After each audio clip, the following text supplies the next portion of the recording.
ఒకసారి జ్యోతి. ఏమండి? ఏమే, నీకు కరివేపాకు పొడి చేయమన్నాను, కనీసం చేసావా? అయ్యో, పనిలో పడి మర్చిపోయానండి. ఏం పనే? నేను ఈరోజే చెప్పాను నీకు. ఎప్పుడు చెప్పాను?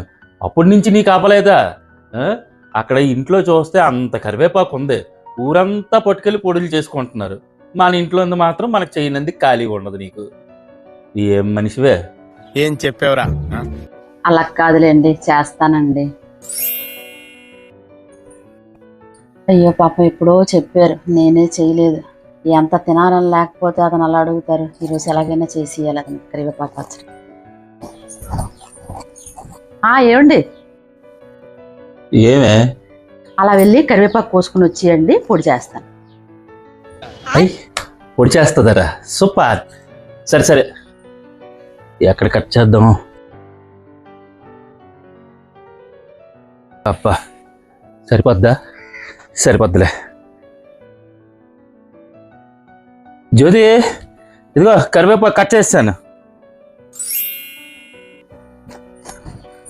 తెచ్చారా? కాస్త కడిగేసి తెచ్చిద్దరు. సరే.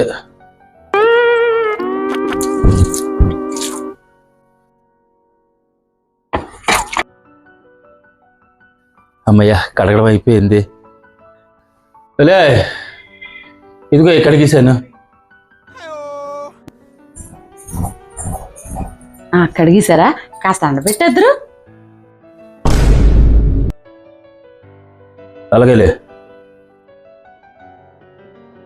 1 hour later. ఏమండి? కరివేపాకు ఎండిపోయి ఉంటది, కొంచెం తెచ్చిద్దరు.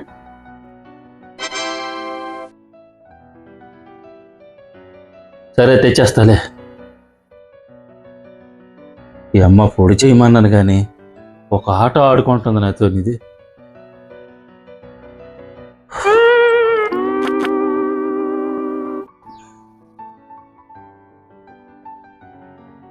ఇదిగో ఆరిపోయింది ఆకు.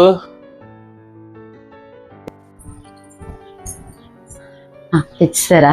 కాస్త ఒలిచెద్దరు ప్లీజ్. అరే ఏంట్రా ఇది?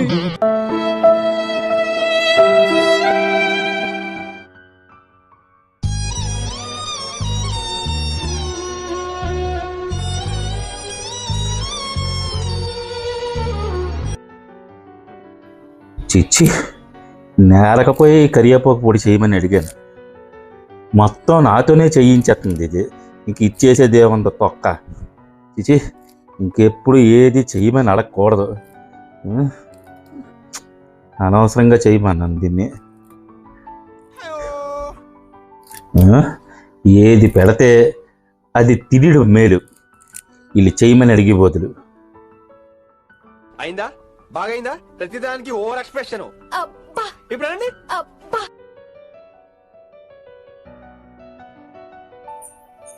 ఏమండి? కరివేపాకు పొడి ఎలా చేసినా చూడండి, మంచి వాసన వస్తుంది. ఇందులో నువ్వు చేసిందేముందే? అంతా నేనే కదా చేసుకున్నాను. దాన్ని కట్ చేసుకోవడం, కొడుక్కోవడం, ఎండబెట్టుకోవడం, ఒలుచుకోవడం అన్నీ నేనే కదా. ఇందులో మళ్ళీ ఏదో నువ్వు చేసినట్టు ఏముంది నువ్వు చేసింది ఇక్కడ? ఏంటి, మీరు కోసి కడిగేసి ఆరబెట్టేస్తే అయిపోతుందా? అందులో ఇవ్వాల్సిన సామాన్లు, ఎండుమిర్చి, ధనియాలు, జీలకర్ర, శనగపప్పు, మినపప్పు అన్ని వేపేసి మిక్సీ చేసి కష్టపడి చేసి తీసుకొచ్చాను. పెద్ద మీరే చేసినట్టు బిల్డప్. ఇదిగోండి, చేశాను కదా, రేపటి నుంచి చేసుకుని తినేయండి.